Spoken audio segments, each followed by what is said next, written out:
Sveiki! Tad, jā, kā jau Līva minēja, es strādāju Olēnas 2. vidusskolā un mācīju kulturoloģiju un angļu valodu.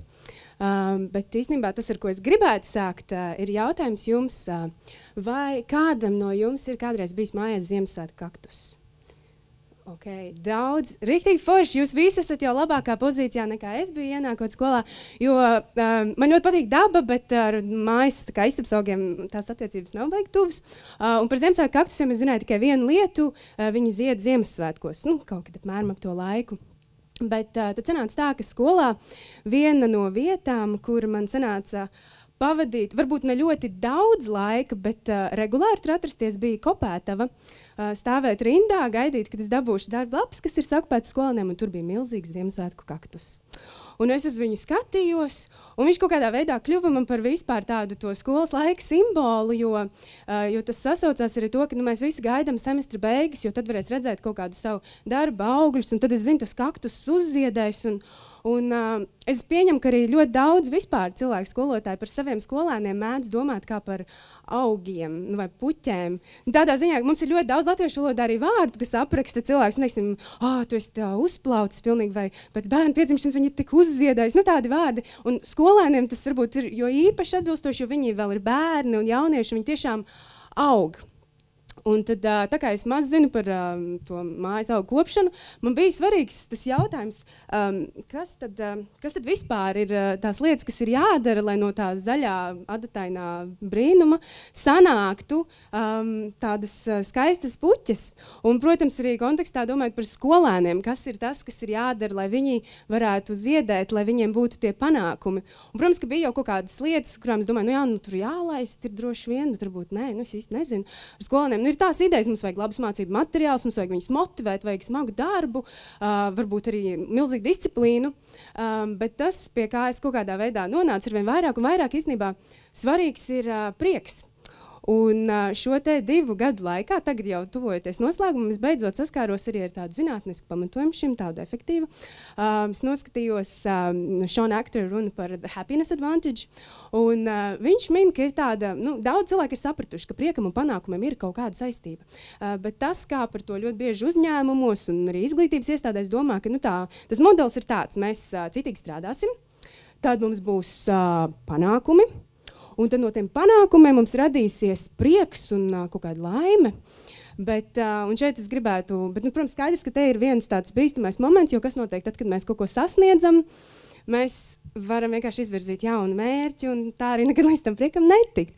Un būtībā tam modelim jābūt apvērstam, un es varbūt izmantošu to pašu kaktusu, ja mēs esam sākuši par viņiem runāt, ka tas prieks īstenībā ir pati sakne vispār tam, lai kaut kas notiktu. Un tas, kas notiek pēc tam, tā centība un smagais darbs, tas jau ir tas zaļais kāds, uz kuru mēs varam dabūt puķis, kas ir panākumi, un atkal prieks un varbūt pat laime. Un es par to, protams, jau intuitīvi un vispār biju ļoti koncentrējusies arī savās stundās. Man bija svarīgi, lai skolēni klasē justos labi. Un to es mēģināju visādos veidos, ne tikai pievēršot uzmanību viņu sajūtām, vienmēr pārliecinoties, vai ja kāds klasē ienāk, vai mēģina no tās iziet ar nokārtu degunu, saprast, kas, vai tur kaut ko var darīt. Izmantojot visādas metodas, kas viņus izklaidē, un spēles, un iespēju skraidīt, un iespēju darboties, radīt lietas, kuras mēs pēc tam varam rādīt citiem.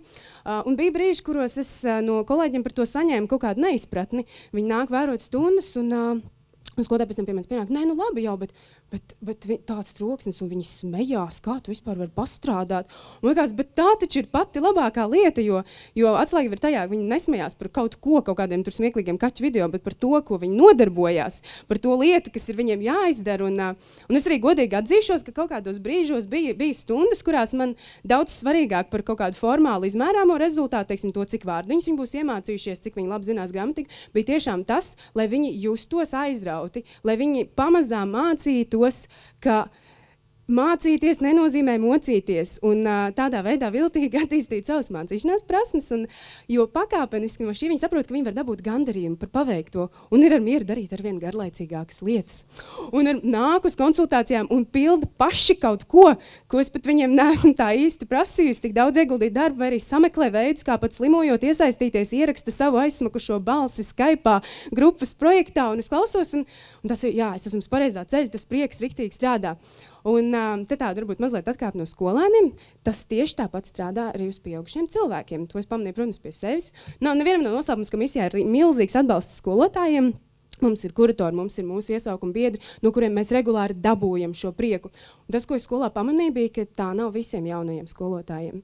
Ir ļoti daudz, kuriem skola to prieku dod daudz mazāk, jo ir daudz, kas apgrūtina un atbalsta trūkums, kas viņus varbūt tā kā smacē.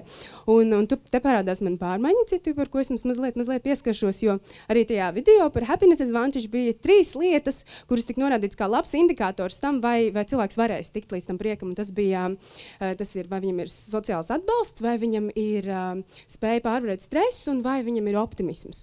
Un tas, ko es darīju, mēģinot ieviest kaut kādu atbalstu jauniem skolotājiem, mums bija ļoti daudz sarunu savā starpā ar citiem jauniem skolotājiem, kas, protams, nodrošina to emocionālo un sociālo atbalstu. Skaidrs, ka var jau runāt arī ar draugiem un ģimeni, bet viņiem ir pilnīgi cita perspektīva uz to, un cik ilgi tu to darīsi. Jo es arī vienā brīdī atpūs, es esmu kļuvis par to cilvēku, kurš katrā sarunā runā par bērniem, un man pat pašai vēl nav piedzimis neviens bērns. Tas bija diezgan šokējoši. Otra lieta, kas bija svarīga, bija tie materiāli un resursi, ko mēs vācām, likām kopā, jo tas palīdz mazināt stresu sajūtu, ka tev ir kaut kāda bagātība, kuru izmantot. Un trešais, protams, pats svarīgākais, tas prieks, kas rodās savstarpēji miedarbojoties un kas rodās liekot tos materiālus iekšā, jo tur rodās optimisms par to, ka uz priekšu būs vēl vieglāk, es varēšu šo darīt arvien vairāk.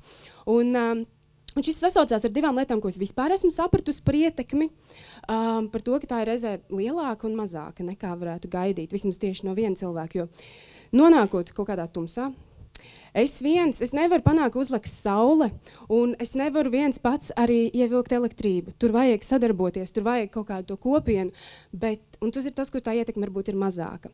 Bet tajā tumsā viena kabatas baterija var izgaismot ļoti daudz, un tā ir tā ietekme, kas paliek uz individuālu katru mazu vienu skolēnu. Un reizēm tas parādās ļoti tā, pašsaprotam vienkārši, 12. klases skolnieces, kuras pēc mācību beigām nod man vēstījumu par to, kā stundas viņām ir palīdzējuši saprast, kādu viņas redz savu tālāko lomu sabiedrībā, ko viņas mācīsies, ko viņas darīs. Bet tie ir tie ziedi, ja mēs atgriežamies pie varbūt tādas puķu analoģijas, tad košās puķis, kuras mēs uzreiz redzam, viņas ir lielas, viņas ir skaistas, bet ziedi un skolēni ir ļoti dažādi, un citiem varbūt vajag ēnu. Daži var iztikt bez īpaši daudz ūdens, viņiem nevajag nākt priekšā un uzstāties, citiem savukārt vajag būt nepārtraukti iemērktiem tajā ūdenī. Daži ir adataini, dažus varbūt nevar pamanīt, ka viņi ir uzziedējuši pēc kaut kādām krāsām, bet var sajust, ka kaut kur sāk smaržot. Un man šķiet, ka katram skolotājam jau tie sirdī kaut kā visvairāk iekrīt tieši tie skolēni, kur tie panākumi varbūt ir bijuši mazāk manāmi vai netik gaidīti. Un šī ir vēstule, ko es saņēmu no kāda skolēna, kurš mācījās konstanti uz tādu 4, 5. Bet es zināju, ka viņam ir iekšā vairāk, mēs vienmēr pie tā strādājam, jo viņš lielākoties zaudēja lietas vienkārši neizdarot. Un pēc tā eksāmena, kur viņš uzrakstīja labi, viņš uzrakstīja 7. Es viņam jautāju, vai tu esi apmierināts ar to, kā tev ir veicies, un vai tu saproti, kāpēc ir tā atšķirības starp to, kas notika mācību gada laikā un tiem rezultātiem, kas bija beigās. Un viņš teica, jā. Un tas, ka viņš ir apmierināts, viņš teica, viņš lepojās. Un ka viņš zina, kur viņš ir zaudējis gan punkts eksāmenā, gan arī vērtējumā. Un man šķiet, ka tas, ko mums kā skolotājiem ir vērts atcerēties, ka reizēm pietiek ar to, ka tu vienkārši izņem vienu akmentuņu ārā no tā milzīgā bruģa, kas ir uzbūvēts. No visiem tiem es neko nevaru, šis priekšmets ir grūts, tu esi divnieku karalis, un vienkārši parādi, ka tur apakšā zem visa tā ir zaļš un dzīves skolēns. Un šis ir kāds 4. klases beidzējs, kuru, tad, kad es sāku ar viņu strādāt, man brīdināja, ka tas ir riktīgi, tur būs grūti. Un tas, kā iemirdzējās viņa acis pirmajā brīdī, kad viņš saņēma vēstulīt vecākiem pateicību par produktīvu uzvedību, man bija skaidrs, ka kaut kas ir mainījies. Un tās pārmaiņas, arī bija viņš saņēma teicamnieku liecību, un šis ir tas, ko, teiksim, es, arī no vienas citas runas, kur cilvēks ir teicis, ka katram skolēnam pietiek ar vienu pieaugušo, kurš viņu atbalsta, lai pārstātu sevi redzēt kā neveiksmnieku un sajustu, ka arī viņš var būt veiksmes stāsts. Un nav nozīmes tam, cik daudz laika mums ir ar viņiem kopā pavadīt. Svarīgi ir tas, kā mēs to laiku izmantojam.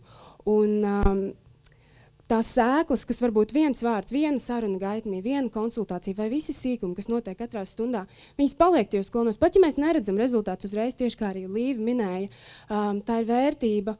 Un pat ja pienāk tas 25. Man ir skaidrs, ka ir divas lietas, kas noteikti palīdz jebkuram cilvēkam, vai tas būtu bērns, jaunietis vai pieaugušais. Viņam ir vajadzīgs tikai atbalsts un prieks par to, ko viņš dara, un panākumi būs. Un pat ja tas 25. decembris pienāk un aiziet, un nekas tur neziet, nekas tur nav noticis.